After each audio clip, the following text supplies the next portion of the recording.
views and opinions expressed in the following show are solely those of the hosts and their guests and not those of W4CY Radio, its employees, or affiliates. We make no recommendations or endorsements for radio show programs, services, or products mentioned on air or on our web. No liability, explicit or implied, shall be extended to W4CY Radio or its employees or affiliates. Any questions or comments should be directed to those show hosts. Thank you for choosing W4CY Radio.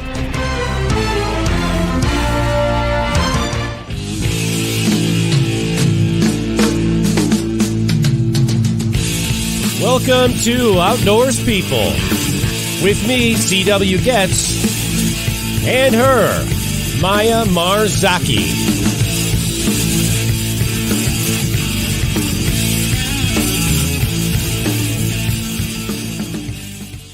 Good evening. It is Wednesday, January 18th, 2023. Yes, 2023. I have to get used to that, man. I mean, still back a year behind. Our weather here near Chicago, Illinois, is 37 degrees Fahrenheit. And for everyone else in the normal world, it is 3 degrees Celsius. And so, it's funny because I looked on my little screen here and it said, want to get the weather. And it said wintry mix. And I thought, well, where's no wintry mix? I'm looking outside. It looks nice. And all of a sudden, within 5 minutes, the wintry mix came. And so it's a little snow, a little sleet, all that kind of good stuff. What's your weather down there in São Paulo? Yes, here we are in the middle of the summer, so it is 31 Celsius, and for you guys in United States, it is 87 Fahrenheit. Oh, that breaks my heart because that is perfect temperature. I think that's just me. Right. Oh, you're so lucky. I think it's funny. You guys are in summer, we're in winter, so very, very different climates. But yes. Well, hey, a couple announcements here. First, I want to thank everyone for tuning in to our newly named show of Outdoors People. And it's going to take me a while to get used to that. Maya and I have been kind of doing a little rehearsing all week here. And I said, it's only a matter of time before I slip up and say that camping show. But thanks for tuning in to Outdoors People. Along with the new name, we'll be featuring a wide variety of outdoor sports, outdoor activities, and related topics. And of course, we'll be featuring a number of amazing outdoors people as well. So we hope you enjoy the new direction we're taking on the show. Also like to give a shout out tonight to our amazing friend, Rumeysa Aslan from Düzce, Turkey. I hope I said that right, Rumeysa, who's watching this show tonight. Rumeysa will be appearing on the Outdoors People show July 12th to talk about the proper foods for sustained energy. So we're really looking forward to it. And now I'd like to take this opportunity to introduce to everyone rock climbing expert, marketing specialist, and dear friend from São Paulo, Brazil, the one, the only, the new co-host of Outdoors People, Miss Maya Marzocchi. Welcome to the show, Maya. Hi, everyone. Thank you so much for having me. You a little nervous? Such a pleasure. Are you a little nervous your first show? A little bit, but it's okay. I'm used to be nervous. Oh, good. All right. So I'm glad to hear that. Yeah, Absolutely. Well, tonight's I'm really episode, excited. Oh, that's good. That's good. I am glad at least you're excited, even if you're nervous a little bit. So that's good. That's a step in the right direction for sure. Well, tonight's episode of Outdoors People is brought to you by Rutabaga Paddle Sports, providing time on the water. By Campground Views, making camping easier. By Duluth Pack, made in the USA since 1882. And by Jackson Kayak, pursuing joy through paddle sports. Tonight's episode is What is Wild Ice Skating with our special guest, Luc Mehl. 44-year-old Luc Mehl grew up in McGrath, Alaska, a community of 350 people and an off-the-road system in rural Alaska. His childhood was spent feeding a dog team, collecting firewood, and visiting the family cabin by snow machine. After high school in Anchorage, he studied geology and geophysics for 10 years at the Massachusetts Institute of Technology. After school, Luc moved to Anchorage, where he currently teaches Swiftwater Safety and Rescue, Ice Safety and Rescue, and Trip and Remote Emergency Planning. Luc is also the author of the Pack Raft Handbook that won 2021 National Outdoor Book Award and the Banff Mountain Book Award in 2022. The book has sold over 8,500 copies so far. He's currently writing a book and developing an online course for people interested in wild ice skating. To date, Luc has traveled over 10,000 miles of his home state of Alaska by means of hiking, skiing, pedaling, and ice skating over long distances and in wilderness settings. And with that, welcome to the show, Luc. Thank you. Welcome. Thanks for having me. How's you do? What's your weather up there in Alaska tonight? We are, well, it's not yet tonight. It's mid-afternoon, and so that means we will have a little glimpse of the sun. I'll probably lose the sun here during our show. Yeah. It's in the mid-teens in Anchorage and kind of partly cloudy. That's not too bad. You're a little colder than we are here, but yeah. So, but you got plenty of snow, from what I understand, right? We had a lot of snow early season, and less now. It hasn't snowed in a while. But okay. Comes and goes. Well, yeah, we haven't had hardly any down here in Illinois, so which is fine. I'm good with that. Fine. I'm not a skier, so I'm not missing out on anything. But, well, when there isn't snow, there's good ice skating, right? That's the plus. Ice skating, absolutely. Maya, what did you say? I'm sorry. No, I don't know what you guys are talking about. I don't know what is snow, right? No, that's right. But well, I guess it's good for you, Luc. Yeah, definitely, absolutely. You did live in Maya. You lived in Canada, so you know a little about snow, just a little bit. Yeah, I know a little bit. For sure, I was in Vancouver. It's not that cold. Yeah. Well, first of all, let me ask you, what does the term wild ice skating, or actually wild ice skating, yes, actually mean? What is the meaning of that? I don't think it's a super firmly established term or definition. In North America, wild ice is used, where in Northern Europe, Nordic skating would be used. And Nordic skating has been around for hundreds of years in those communities. And both are just referring to taking ice skating to the outdoors, to unmaintained ice destinations, ponds, lakes, rivers, and sea ice for some countries like Northern Europe. Okay. So, I mean, is that kind of a fairly new term? I mean, wild ice skating, I mean, honestly, Nordic skating has been, but the term wild ice, is that fairly new? Yeah, I feel like it's fairly new. I feel like I'm seeing it more. I don't know if it's just gaining popularity or if it has really been introduced in the last couple of years, but I definitely see it more and hear it more than I used to. That's really cool. So that's a new whole thing for me. So how did you get started doing ice skating?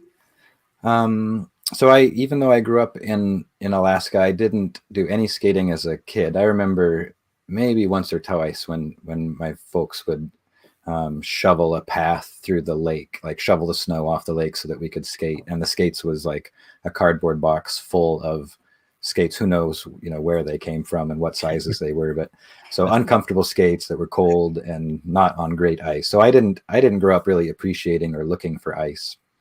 I went to college in Minnesota in the Midwest, the land of 10,000 lakes. And of course there, hockey was really popular. Broomball was really popular. Yeah. So absolutely. I spent quite a bit of time playing broomball. I loved broomball. I skated once in college, joined some friends. They convinced me to play hockey with them. And I said, I am not a good skater. I'm not sure this is a good idea. And they said, oh, you'll be fine. You'll be fine. And I was fine, but I collided into a friend because I couldn't stop and I cracked his jaw. Oh, wow. Wow. So that's my background. Were you friends after you did that? I mean, honestly, he didn't tell me for years because obviously it was an accident and I felt terrible even not knowing that I cracked his jaw. But yeah, he had problems with his jaw for years. I felt bad. And that was purely I just didn't have control, didn't have skate control. Yeah. So despite all of that, you get better. Yeah, exactly. Despite all of that, I came home, after being out of state for 10 years for college and grad school, and just absolutely fell in love with skating. And mostly it was because I was skating outdoors, like on canoe lake systems or on rivers or sloughs. And so it was very different than being in town or in an indoor rink. Yeah. Yeah, that's really cool. So you didn't start really young, but I guess it was in your blood. So we will be back with more outdoors people right after these messages.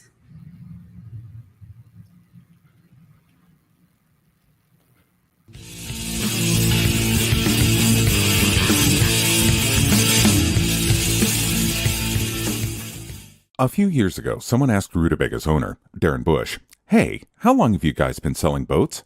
Darren replied, "Well, we don't sell boats. We sell time on the water.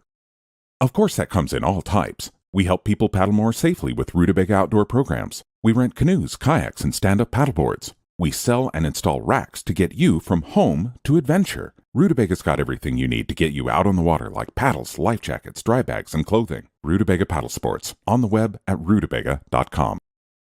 Mention you saw this ad on The Camping Show. It is time to go camping. Introducing Campground View's virtual tours. You can tour the campground, see the sites, see if they are available, and click to book your perfect spot. Hit the open road and explore the amazing places found in nature. We make it easy to discover, find, and book your site so that you can go have the fun and freedom you seek. Campground View's virtual tours make it easy and simple for you to see where you are going.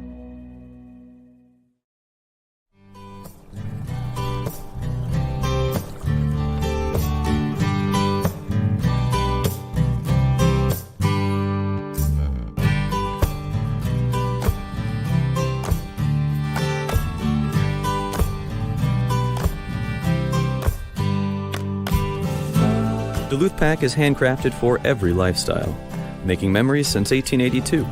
In store at 365 Canal Park Drive or online at duluthpack.com. We're one big family, a community of paddlers, and we want to make sure that everyone has a great time out on the water. We are made right here in Sparta, Tennessee, USA. This is where every Jackson kayak is born. Built by hand with a focus on innovation. We are Jackson Kayak. We are Jackson Kayak. We're Jackson Kayak. We are Jackson Kayak.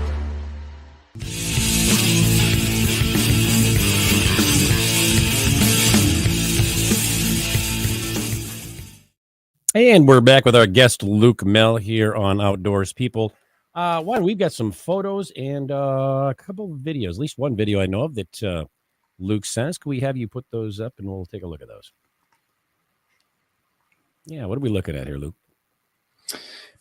This is a glacial lake. That's obviously the glacier part in the background that comes into season not every year, but some years. And it is a prize to get the conditions right to go out there, just because, I mean, imagine skating with that background. Luc, what makes that snow or that ice rather look blue like that? Is that just a reflection of sky or what? It is not a reflection of sky, and I don't honestly fully understand it, but it's something about how ice absorbs light, and it absorbs all of the other colors of the spectrum, but not blue. And so blue is what we see. That's what's reflected back. It looks painted. It looks like somebody put some food coloring on that. It looks unreal. Yeah, totally. Absolutely. I love it. This looks like a background I saw on Ice Truckers. Luc, this was, you ever seen that show? Like there's nothing, you can see nothing past. I haven't seen this show, but I've been digging into the ice road engineering literature to kind of understand ice strength and ice failure. Yeah. And it's been a really helpful resource. So this is a larger lake in southern Alaska, and just whiteout conditions. And you can see those, we call them frost flowers, these little individual crystals of hoarfrost that grow on the ice surface. Real pretty setting. And the ice is solid underneath, just bomber fast ice. That's a fresh crack.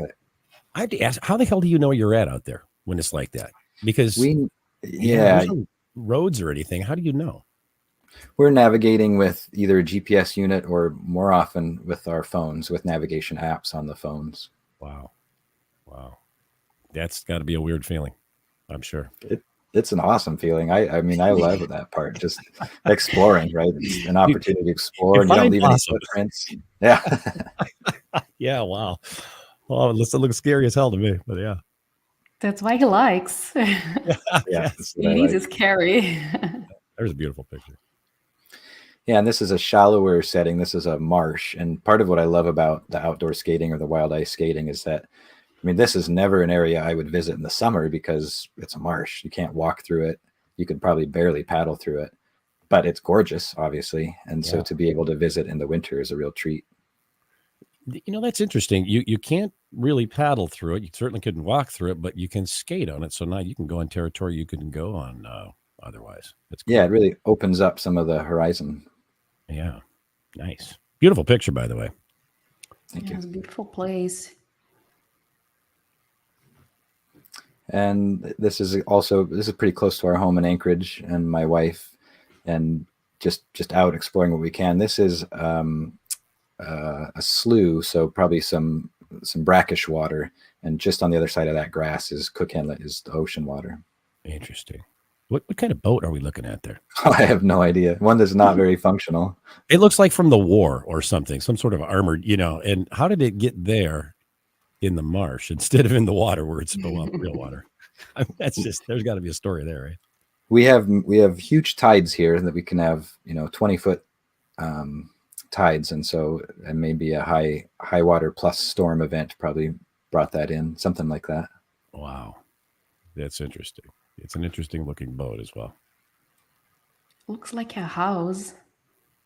Yeah, it had some bunk space in it. And I don't know if you can tell on your screen, but there's somebody put up little Christmas lights around the windows as a after effect, like since it got stuck. And so I can imagine driving the road and seeing the Christmas lights there. I love that. Is that what that is? Yeah. I saw those. I'm like, wait, what? What is that? I thought they were bullet holes or something. It looks like in the gunboat or something. It could have been.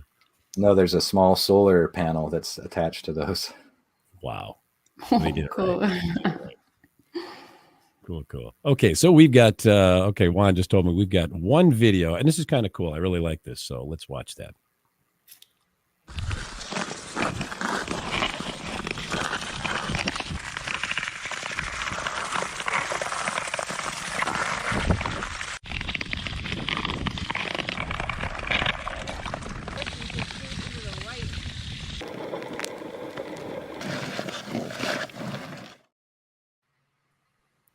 Oh my gosh.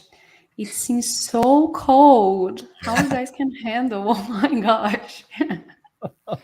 That one is cold. I think that was a sub-zero Fahrenheit day. So everybody was really bundled up for it. Yeah.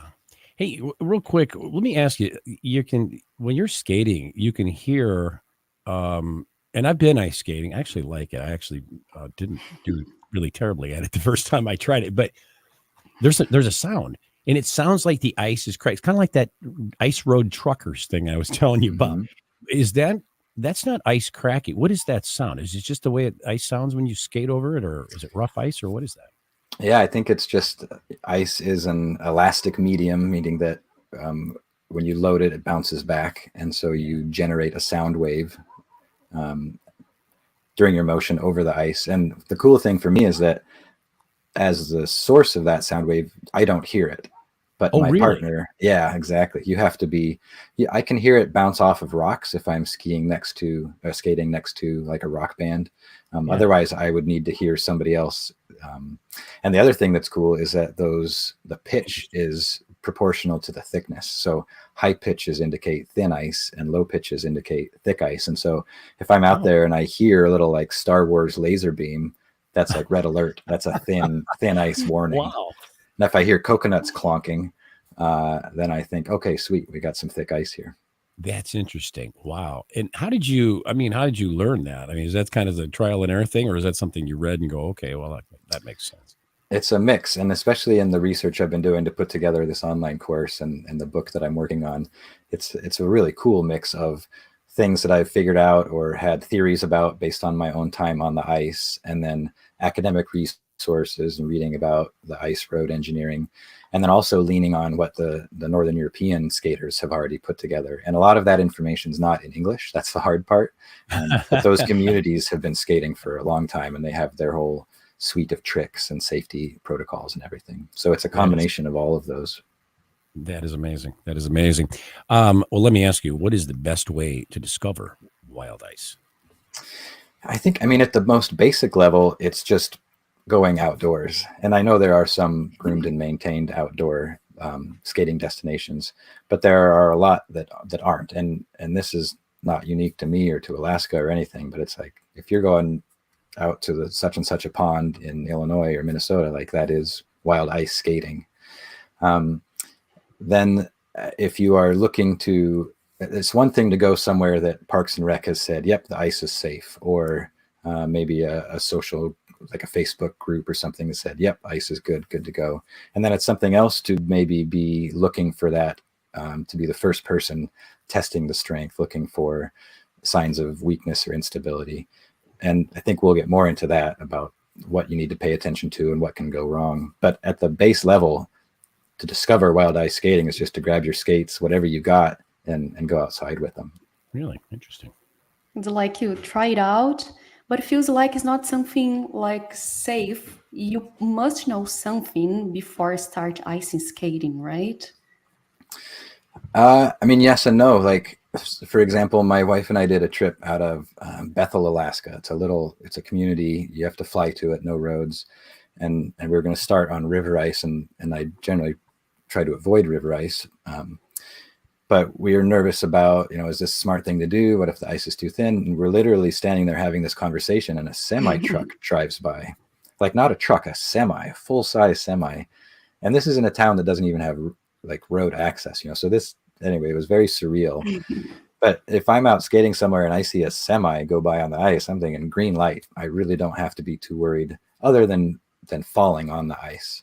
But that's pretty unique, right? To have that. If I'm going somewhere where I don't know that it would support a semi or a truck or a snow machine or whatever, that's when I start paying more attention to looking for weakness, testing the ice strength, and doing that throughout the outing.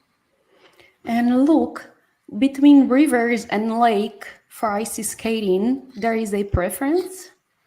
Yeah, for me, the challenge with rivers is that there's current, and that current can delay ice growth, and it can also erode ice growth. And you might not be able to see any sign of that. So if I'm on a section of lake ice and I measure that it's 4 inches thick here, 10 centimeters thick here, it's probably 10 centimeters thick over there too. But that's not true on rivers. So rivers are a lot, I mean, scary is kind of a strong word, but you just have to be a lot more attentive to what's going on and maybe do a lot more measuring on rivers.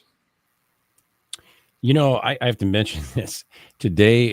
Just today, Maya asked me, she said, I can't imagine rivers would freeze. I said, well, they do, because our rivers freeze here sometimes, and we have a problem with that with barges. But what you said makes perfect sense, because they are the last to freeze, are they not?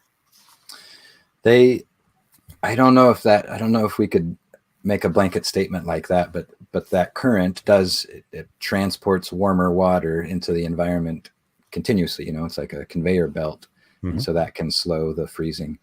The reason I'm not willing to make a blanket statement is that lake ice the water has to completely overturn the water that was on the bottom of the water column. It gets thoroughly mixed up, until the whole water column is the same temperature before the top will cool and freeze. And that can take a long time. And it takes even longer in sea ice, in salty water. So it's, it depends on the size of the river and the volume and all of that too. But some rivers can freeze before some lakes, for sure. Well, you may have already addressed this, but how exactly do you determine? I mean, is there more than one way? I'm sure. How do you determine that the ice that you want to skate on is, in fact, safe for skating? Yeah, well, the rescue community would say no ice is safe ice. And really? And yeah, like absolutely. Why would they do that? Why would they say that? Well, this is the fire department that is called when somebody breaks through the ice. So they know the ice is suspect. Yeah. I struggle with that again, I kind of avoid these strong statements that definitive statements. And part of that's because if I see a semi drive over it, I'm like, yeah, it's probably just fine for me to go. There you go. Yeah. I mean, you're going to drive a truck on it, I think I'll be okay to skate, wouldn't you? Exactly. Yeah. So, and you're right, there are a lot of different ways to gauge ice strength. And early in the winter, thickness is a pretty good proxy for strength. And we talked about the sound, like you can use sound. Some people have perfect pitch. I don't really know what this means. I certainly don't have it. But I think if you had the right brain, you could probably hear those little Star Wars lasers and be like, yep, 3 centimeters. And that would inform what you would do for that day. For the rest of us that don't have those skills, I carry a ski pole, but with a heavy steel tip. In the ice fishing community, these are called spuds or ice chisels. It's the same idea with all of them, which is that it's got some extra mass, and you just jab at the ice, smack, smack, smack the ice. In the old days, these were axes. I read a passage from what was he? A missionary on the Yukon River in Alaska, 100 years ago, and he said if the ice could withstand 3 smacks of his axe, that meant it was okay for him to take his dog team out. Oh wow! So these are really just, pretty wild, right? And that's really good to know, before you go there. But if someone falls through the ice, what do you do? Well, there's a few things. I guess the first thing I would emphasize is the experience of the person that's falling through. And the rescue professionals, medical professionals have broken this down into a few stages. And the first thing that happens is called cold shock. And that's where, understandably, your body is like, crap, this is wet and cold and uncomfortable. But we have this reflex, so you have no control over it. It's a gasp reflex, or also called a torso reflex, where the body says red alert, and it wants to take in a bunch of oxygen and trap it in the lungs. It's like preparing for this bad thing that's about to happen. And if you're on land, that makes sense, and that's a good reaction. But if you're in the water, especially if your face goes under the water, then that gasp can bring in a bunch of water. And that can cause panic, it can cause hyperventilation. And so what the people that research close calls and fatalities on lakes and rivers, they see a lot of fatalities that are due to panic within that first 10 seconds or minute of immersion in the water. And so it is not, sorry. No, go ahead. No, it is not just about the coldness. It is about how the person gets nervous and get anxious. It's not just about the ice and the cold. That's exactly right. And that's a common misconception. Most people are really worried about hypothermia, and you'll hear they died of hypothermia. Most fatalities in the water are dying from swimming failure, not from hypothermia. It takes a longer time to get hypothermia. The way to, what I do teach in classes as far as how to prepare for that surprise immersion is just to, whatever it takes, it's a brain challenge really, that it's going to get better. And I just need to relax and be calm and recontrol my breathing. Because once you do that, you've got another 10 minutes where you can use your arms and your legs. You can plan out your rescue and climb out of the ice. I'll talk about that in a second, but let me finish this scenario of me potentially being stuck in the water. Okay. They break it down into these. It's a kind of a guideline. 1 minute that you have to control your breathing, 10 minutes that you have to use your arms and legs. The reason you only have 10 minutes is because your body, it shunts a bunch of blood to your core to keep all that blood as warm as possible. But that means that you lose muscle and tendon control, and you lose it progressively. So you just physically lose the ability to do that work and to hold something or to swim somewhere. So the sort of rule of thumb is that you've got 10 minutes to do that. If at the end of that time you're able to hold on to the ice shelf or hold on to some buoyant device, somebody threw you a cooler or threw you a life vest that you could hold on to, you've actually got a full hour before you're likely to go unconscious. And that's really where hypothermia sets in. But most people either don't make it that far, don't get hypothermic, or are rescued within that hour. That's the good news. Interesting. Wow. I forgot the thing that you asked, and I said I'd answer it in a second. What did you ask? Oh boy. I guess it was about the coldness, but I guess you answered me. But I have a new question, actually. I remembered that I forgot. I remember what I wanted to say was the part of climbing out, because I didn't say how you would do that. We all carry ice picks around our neck, and they're pretty basic. They're just like exposed nails, and some of them have like spring-loaded devices, and some of them you wear in a harness around your neck. But with all of them, the idea is that it gives you traction when you're reaching out onto the ice shelf. And so the strategy here is that once I went into the ice and once I regained my calm and regained my breathing, I would turn around in the water to go back the way that I came from. It's kind of like the devil you know is better than the devil you don't. You don't know what the ice strength is in front of you, but you know that what was behind you supported you. So you go back and you get up onto that ice shelf with your arms, with your forearms, and you use these picks for traction. And then the key is really to lift your legs up like you're swimming in a pool so that the legs aren't dangling down, and make some gentle kicks and these short stabs with the ice picks. And with practice, it's actually pretty darn easy. It's something we practice without going into the water. We'll just get down on our bellies on the ice and pass the picks around and make sure everybody's comfortable with this, like building the muscle memory for it. That's cool. So you also can rescue yourself. But after that, what do you do next? Yeah, ideally it's a self-rescue. That's best case scenario for everyone. And if that's not a possibility, then you would try maybe an extension rescue where you'd throw a rope or maybe tie a bunch of pants together, something to just get them something to hold on to, jumper cables, branches, lumber, a ladder, to get them something to hold on to and help pull them out of the water.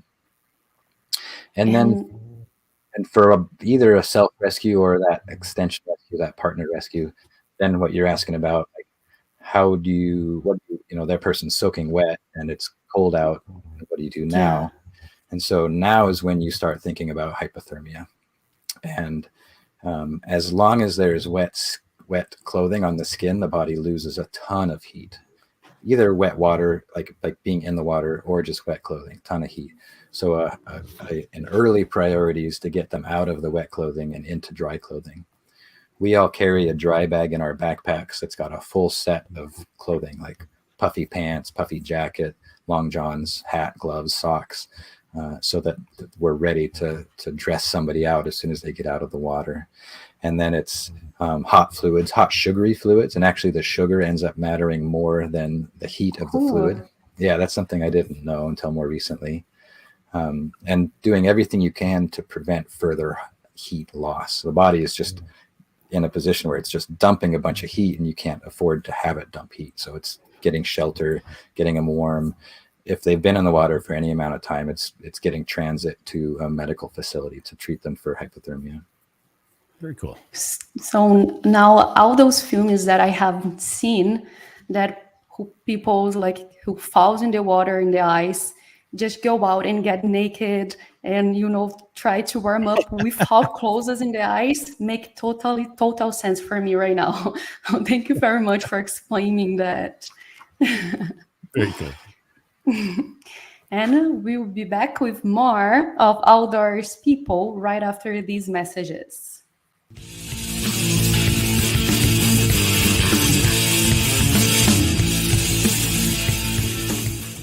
A few years ago, someone asked Rutabaga's owner, Darren Bush, "Hey, how long have you guys been selling boats?"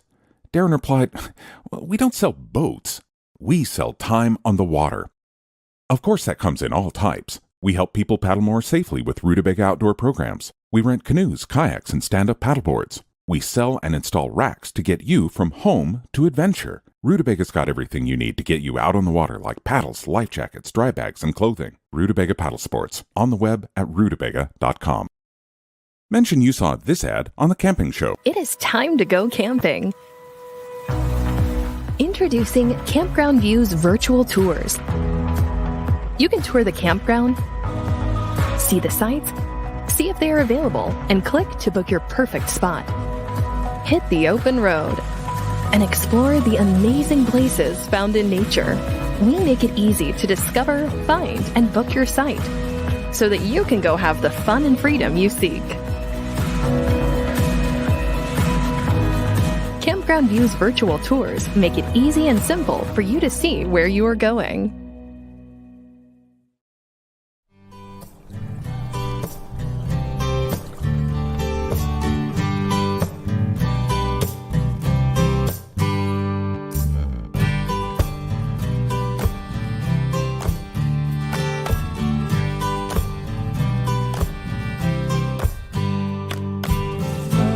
Duluth Pack is handcrafted for every lifestyle, making memories since 1882. In store at 365 Canal Park Drive or online at duluthpack.com. We're one big family, a community of paddlers, and we want to make sure that everyone has a great time out on the water. We are made right here in Sparta, Tennessee, USA. This is where every Jackson kayak is born. Built by hand with a focus on innovation. We are Jackson Kayak. We are Jackson Kayak. We're Jackson Kayak. We are Jackson Kayak.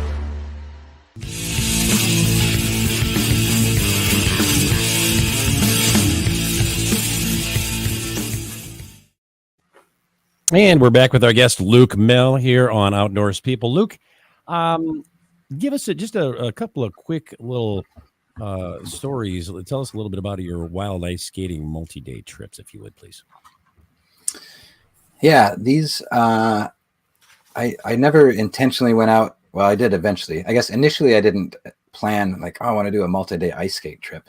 But for me, I do a lot of wilderness trips, like week-long trips, 100-mile, 200-mile trips. And the key is efficiency. And so like if a section can be biked, we want to bike it. If a section can be skied or floated, we want to ski it or float it.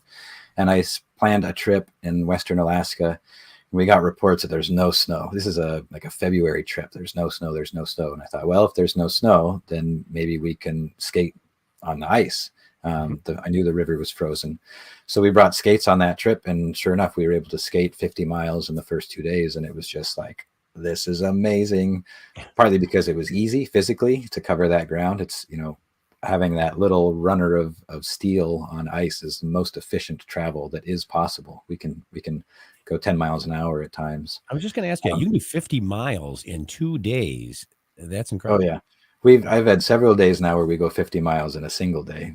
We had another trip, that trip where we saw the semi, my wife and I, we had a tailwind, and this was part of the plan. We knew there'd be a north wind. So we're traveling north to south and we're just getting blown along. We started around noon and stopped around 6 p.m. and went 70 miles in that day. And at one point there, we pulled over to take a break, just get cookies and hot water. And it was uncomfortable to sit there with the wind pounding at our backs. And so we actually ended up standing up for our break and just standing side by side and passing the thermos back and forth as we got blown down the ice. And it was just like, are you kidding me? Like, we're getting away with this right now? That's interesting. Wow. And Luc, you also teach, is that correct? Yeah, I teach Swiftwater Safety in the summer, and I've been doing that for a number of years. And I'm just now sort of recognizing the growing popularity of Nordic skating, wild ice skating. And so I'm adding ice safety to that. And a lot of it is this sort of trying to help people adopt the mindset of constantly checking the ice strength throughout the day. And we talked about it briefly with using sound, but we use these ice poles. You can use a screw or a drill to measure the thickness of the ice. You can use a saw to look at the ice and smack it and see how it falls apart. So those are all things that I've built into an online course and that I do in person. The in-person instruction is mostly the rescue part, like how to get out of the water yourself and how to help somebody out of the water if they need help. Luc, let me bring up something here. Gauging ice strength during an outing. What is there to that? I mean, how do you know? You're going along, and how do you know if you run into something? Yeah. Well, so the best way to gauge ice strength would be to measure it, physically measure it. And our best tool for that really is to smack it with that axe or with that pole. But if you did that every 4 feet, you wouldn't make any progress, right? Your day would would be spent 70 miles in a day. That's for sure. You're not going to cover 70 miles. Right. So we take a shortcut, and the shortcut is I'm going to assume that ice that looks uniform has similar strength, has similar thickness, and I'm going to look for transitions. And transitions in ice, sometimes it's a step down, where there'll be old ice that was thicker and buoyant, so it rose up in the water column, and the new ice that formed up against it, there'll be a little bit of a step. So I'll look for that, and if I see that, then I test at that new ice location. Likewise, those pictures we've had of these frost flowers at the start of this your show, sometimes there will be a zone that shows a real dense array of all of those frost flowers, and then a pocket next to it that has many fewer frost flowers. And I think, that must not have been exposed to the air as long. That's newer ice. And so I test that ice. So basically, we test it at each transition. And those tools are the ice pole or the spud, sound, also stepping on the ice, because if I can get the ice to crack under my weight, that's a warning sign. And different cracks mean different things. I don't know if we might not have time to go into that much detail, but that's the kind of stuff that's in the course. Those are all the tools that I go into evaluating it throughout my outing, even if the outing is just an hour or if the outing is 2 days, same idea. Well, now let me just get a picture here. You're taking packs down, and again, these are rivers. Some of these are rivers. This is where you're skating. You're taking packs just like we would take in a canoe or backpacking, for instance. And you're cruising down there instead of hiking, instead of walking, whatever, instead of paddling, you're skating. You're doing the same damn thing, though. You're taking stuff out your pack. You're setting up camp. You're setting up a tent. You got a tent on your back, maybe a tarp, some cooking utensils, and clothes and all that sort of stuff. Am I right? Absolutely. Yeah. That first story I told you about where we realized there was river ice and decided to bring our skates. We had 80-pound packs for that trip. It was I was just going to ask you that. Yeah. Yeah. 2-week trip, and we were covering 250 miles or something. We had skis as well because we thought, well, at some point we'll run out of ice and hopefully we'll find snow, and we did. Oh, really? But yes, we have the full winter camping kit with us. Wait, you're toting skis as well? Did you say? Not on all these trips, but on that one we did. That one, wow. Well, the skates we're using, they are a flat platform that you can put a ski binding on. So I'm wearing ski boots, and I have the same boot, same binding, and I can just step back and forth between skis and ice skates. Interesting. That's cool. You guys go like heavy and prepared. Well, that's an end member of what I do, and a bunch of the other trips I do are just a day or a half day or an overnight or a couple nights. But I don't want to carry 80 pounds. So that one was a necessity. Does that get heavy? I mean, it's got to. I mean, I'm like 40 pounds max on a maybe 45 on a pack. But yeah, at the portage, you're doing that for what, 50, 70 miles, man. But if you ask me, do you want to carry 80 pounds on skis? Do you want to carry 80 pounds on ice skates? Do you want to carry 80 pounds on foot? And I want to do it on the ice skates. That's still the most efficient travel, partly because it's perfectly flat. You don't have to worry too much about elevation. There's that. Yes, that's true. Because I'm thinking here, like I carry lots of heavy stuff in my backpack, but I do hikings and trekkings, just go up for the mountain. So I guess it's kind of different, right? And where can people follow you on the web and also sign up for your classes? Yeah, I have a website. I see it's on the bottom of the screen here, things to look at. This is kind of a regretful pun that I did. My brother has a studio in New York called Things to Look At, and this was my in the family joke. I made a website and I was like, haha, look what I'm doing. And here I am 20 years later trying to do it as a business. You still got it. I love it. And I still got it. And every time I put it on, because I work with some military professionals and search and rescue groups, and I'm always like, oh, this isn't very professional to use wisely at first, right? Yeah, right. Yeah, exactly. So I've got a bunch of resources on that website, about skating equipment and about the courses that I teach. That's the place to go, and it's a mix of resources and trip reports and pretty pictures and videos. Interesting. Well, Luc, you're a very knowledgeable man about all this stuff. I'm kind of fascinated because you and I talked, of course, before the show, not so much today, but it was very interesting. All the things that there are, all aspects there are to wild ice skating. Something you wouldn't have to worry about at a skating rink, obviously. But when you got a pack on your back and you weigh, I don't know what you weigh, Luc, but I'm guessing 80 pounds plus there's 250 pounds ish somewhere in there. That's a lot of weight, man. And you really better know what you're doing, or you could be in a lot of trouble, it sounds like. So yeah, but I think with all this outdoor stuff, it's at least what is working best for me is to tippy toe out onto it, to take baby steps into a new sport or a new location and just test things out. I'm doing that on the lake. Literally, I'm just like, what does this feel like on the edge? And if it feels good and I do my tests and I'm like, yeah, I'll go out a little bit further. And then maybe next year I'm ready for an overnight trip, and maybe next year I'm ready for an expedition. So it's just like any of these outdoor pursuits I know that you can both relate to. It's just being on the learning curve, and part of that's really fun. Yeah, absolutely. Well, it makes perfect sense. And I think it's a very cool, very, very cool thing. So, well, Luc, thank you for being our guest here on Outdoors People. It was a pleasure having you here with us. Thank you. Yeah, I love talking about this stuff. As you can tell, it's hard to get me to stop. It's cool when people are passionate, man. I love that. Yeah. Yes, I love it. If I would, I could still hear the whole night, hearing your histories. That's so cool. I really like it. Thank you very much for being here. And we would also like to thank each of our sponsors for bringing you tonight's show: Rutabaga Paddle Sports, Campground Views, Duluth Pack, and Jackson Kayak. Be sure to tune in for next week's episode, Clean Nutrition and Staying Active as We Age, with our special guest, Kim Alexis.